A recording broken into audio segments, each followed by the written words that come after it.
दोस्तों बॉलीवुड दिन भर के नए एपिसोड में आपका स्वागत है। आज इस एपिसोड में आपको बहुत अच्छी अच्छी खबरें देखने को मिलेंगी। देखिए, आप सभी जानते हैं कि प्रियंका चोपड़ा ने मीडिया के सामने कहा कि करण जौहर ने उनका करियर बर्बाद किया था, करण जौहर ने ही उनको फोर्स किया था बॉलीवुड छोड़ने के लिए। और यह पहली दफा हुआ कि प्रियंका को बॉलीवुड के इतने लोगों ने सपोर्ट किया। शेखर सुमन उनके सपोर्ट में बोले, विवेक ओबेरॉय उनके सपोर्ट में बोले, कंगना तो पहले से ही उनके सपोर्ट में बोल ही रही है, डायरेक्टर विवेक अग्निहोत्री, राइटर अपूर्वा और इनके अलावा और भी बहुत सारे लोग प्रियंका को सपोर्ट कर रहे हैं। और ये सभी लोग एक आवाज में कह रहे हैं कि भाई करण जौहर बहुत ही गलत आदमी है, करण जौहर को सबक सिखाया ही जाना चाहिए। ऐसे आदमी की बॉलीवुड में बिल्कुल कतई कोई जगह नहीं है जो दूसरों का कैरियर खराब करता है। और इसकी क्या वजह हो सकती है कि करण जौहर को औरों का कैरियर बर्बाद करने में मजा आता है? उसकी वजह यह है कि करण जौहर डबल ढोल की है, असंतुष्ट आत्मा है, कंप्लीट नहीं है, ना मर्द है ना औरत है। और यही वजह है कि वो संतुष्ट नहीं हो सकता, उसको कभी भी जिंदगी में चैन नहीं मिल सकता, वो मरते दम तक बेचैन ही रहेगा। दोस्तों, आप लोग तो जानते ही हैं कि गैंगस्टर लॉरेंस बिश्नोई एक एक्टर को धमकियां दे रहा है। और आप यकीन करें, उस बेचारे एक्टर की रातों की नींदें उड़ गई हैं, उसको सपने में भी लॉरेंस बिश्नोई दिखने लगा है। और आप यकीन करें कि यह एक्टर इतना डर चुका है कि अब ये घर से बाहर बिना सिक्योरिटी के नहीं निकलता है। सिक्योरिटी तो छोड़ ही दीजिए, भाई साहब ने अभी एक बुलेट प्रूफ गाड़ी खरीदी है। घर से बाहर निकलता है तो उस कार में बैठकर ही निकलता है, क्योंकि इस बेचारों को चारों तरफ बिश्नोई ही नजर आ रहा है आज की तारीख में। हालत खराब कर दी बेचारे की। दोस्तों, आप तो सभी जानते हैं कि भोजपुरी फिल्मों की हीरोइन आकांक्षा दुबे का शव मिला था वाराणसी में एक होटल के रूम से। और जिस दिन ये खबर आई थी, मैंने उसी दिन कहा था कि दाल में कुछ काला है, ऐसे एक लड़की क्यों खुदकुशी कर लेगी। और फाइनली यूपी पुलिस ने उसके बॉयफ्रेंड समर सिंह को अरेस्ट कर लिया है, जो उसी दिन से भागा हुआ था, फरार था और कहीं गाजियाबाद में छुपा हुआ था। तो मेरा लड़कियों से सिर्फ इतना ही कहना है कि भाई आप कहीं भी जाए ठीक है, लेकिन हमेशा अपनी सिक्योरिटी का ख्याल रखें। आप कभी भी किसी को चांस ना दे कि आपके साथ कुछ गलत हो सके। दोस्तों, आप सभी जानते हैं कि एक वक्त में अमीषा पटेल एक बहुत बड़ी एक्ट्रेस थी और अब वो बेचारी पूरी तरह फ्लॉप हो चुकी है, उसके पास खाने तक के पैसे नहीं है। तो अमीषा पटेल ने रांची के एक बिजनेसमैन अजय कुमार सिंह से 2.8 करोड़ रुपीस उधार लिए थे एक फिल्म बनाने के लिए। और अमीषा पटेल ने उनको बढ़िया बढ़िया सपने दिखाए थे, बहुत बड़े बड़े वादे किए थे। अमीषा ने उनसे कहा था कि भाई साहब आप 2.8 CR लगा दो और आपको कम से कम 5 करोड़ रुपए का रिटर्न आएगा, मतलब आपकी बल्ले ही बल्ले हो जाएगी। और खाली अमीषा ने ये नहीं किया था, बल्कि बॉलीवुड वाले ऐसा ही करते हैं। बॉलीवुड में जो भी नया आदमी प्रोड्यूसर बनने के लिए आता है, उसके कपड़े उतार लेते हैं। वो बेचारा फ्लाइट में आता है, उसको ट्रेन में बैठाकर भेजते हैं। और कमाल ये है कि यहां किसी आदमी की कोई सुनवाई नहीं है, जिसने जिसको पैसे दे दिए। बॉलीवुड वाले जिसका ले लेते हैं वापस कभी नहीं करते। बॉलीवुड वालों की ये आदत है कि भाई किसी का भी पैसा कभी वापस नहीं करना है। और बॉलीवुड वालों को पता है कि इनका कोई कुछ नहीं बिगाड़ सकता।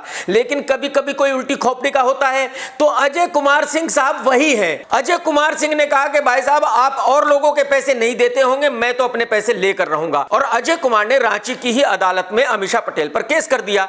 कई समन आए अमीषा पटेल को, लेकिन अमीषा पटेल वहां कभी गई ही नहीं। इसके बाद अमीषा ने अजय कुमार को 2.5 CR के चेक दे दिए कि भाई आप ये पकड़ो, मैं आपका पैसा वापस दे रही हूं। वो चेक भी बाउंस हो गए। अब हुआ यह है कि रांची की अदालत ने अमीषा पटेल के नॉन बेलेबल वारंट निकाल दिए हैं, यानी कि अब अमीषा के पास कोई रास्ता नहीं बचा सिवाय इसके कि या तो पैसे वापस करे और या तो वहां अदालत में जाए। और वहां अगर अदालत में चली गई तो भाई झारखंड वाले ऐसे हैं कि पैसे वहीं ले लेंगे। तो मेरे ख्याल में अब अमीषा पटेल के लिए यही अच्छा है कि वो चुपचाप पैसे वापस कर दे। दोस्तों, आप तो जानते ही हैं कि बॉलीवुड में जितने भी 50+ एक्टर्स हैं, वो अपने आप को सुपरस्टार मानते हैं।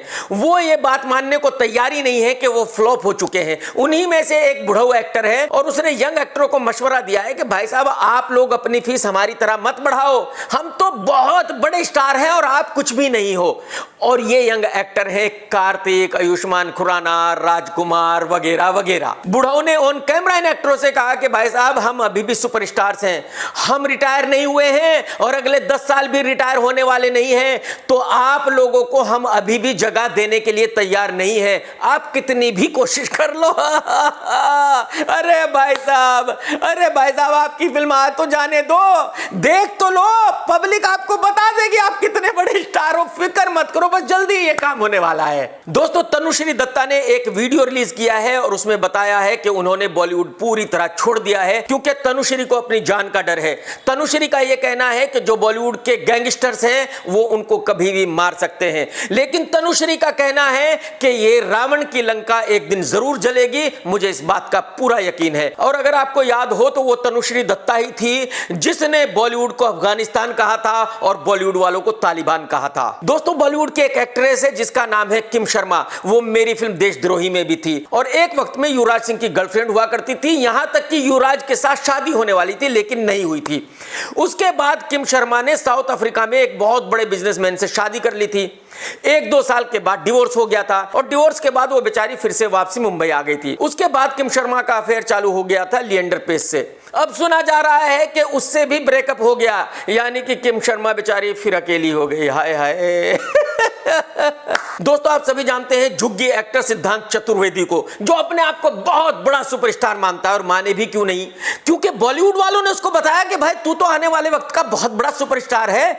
करण जौहर ने उससे ये कहा, आदित्य चोपड़ा ने उससे ये कहा, तो जाहिर सी बात है उस बेचारे की भी क्या गलती, उसने भी मान लिया कि हाँ वो तो आने वाले वक्त का बहुत बड़ा सुपरस्टार है। और मैं तो पहले दिन से ही कह रहा हूं कि भाई साहब ये झुग्गी एक्टर है, इसको एक्टिंग का ए भी नहीं आता, इसका बॉलीवुड में कुछ नहीं हो सकता, इसकी फिल्में तो कुत्ता भी नहीं देखने वाला। और यही हुआ, जब इस बेचारे की 2-3 फिल्में रिलीज हुई तो उनको कुत्ता भी देखने नहीं गया, वो सुपर डुपर फ्लॉप हो गई। और जाहिर सी बात है बॉलीवुड वालों ने इस बेचारे का फोन उठाना बंद कर दिया, बॉलीवुड वालों ने इससे मिलना जुलना बंद कर दिया। बॉलीवुड वाले तो है ही ऐसे, ये किसी के नहीं है, इनका मतलब है तो ये मिलेंगे, मतलब नहीं है तो तुम कौन, पहचानते ही नहीं है भाई साहब ये। तो सुनाया जा रहा है कि वो झुग्गी एक्टर बेचारा डिप्रेशन में चला गया है और 24 आवर घर पर पड़ा रहता है, परेशान है, बहुत ही बुरा हाल है। दोस्तों, आप सभी जानते हैं कि अजय देवगन की फिल्म भोला बहुत बड़ी सुपर डुपर डिजास्टर हो चुकी है, ब्लॉकबस्टर हो चुकी है।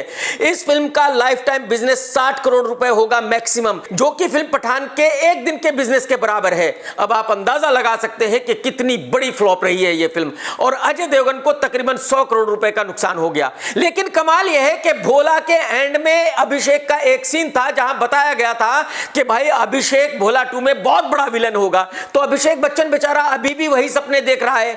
तो ट्विटर पे अभिषेक ने कहा कि भाई भोला 2 बनेगी, ओरिजिनल बनेगी, और बेचारा अजय देवगन मरता क्या ना करता, अजय ने भी कहा कि हाँ भाई बनेगी।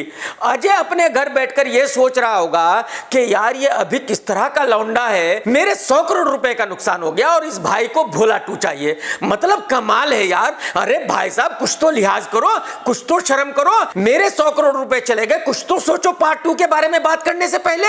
दोस्तों, आप सभी जानते हैं बॉलीवुड में एक एक्टर है कैटरीना कैफ का हस्बैंड विक्की कौशल, वो बेचारा एक्टर खुद ही है बस उसको कोई एक्टर मानता नहीं, पब्लिक उसकी फिल्म देखती नहीं, लेकिन उसको भी बॉलीवुड वालों ने बताया था कि भाई तू आने वाले वक्त का बहुत बड़ा सुपरस्टार है, तो उसने मान लिया और फिर उसकी शादी कैटरीना कैफ से हो गई, तो फिर तो उसने मान ही लिया कि भाई वो आने वाले वक्त का बहुत बड़ा सुपरस्टार है।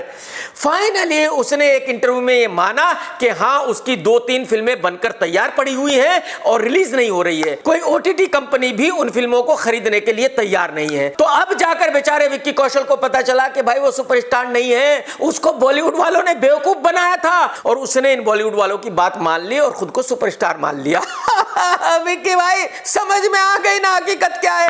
टेक केयर दोस्तों, जय हिंद, वंदे मातरम, सत्यमेव जयते।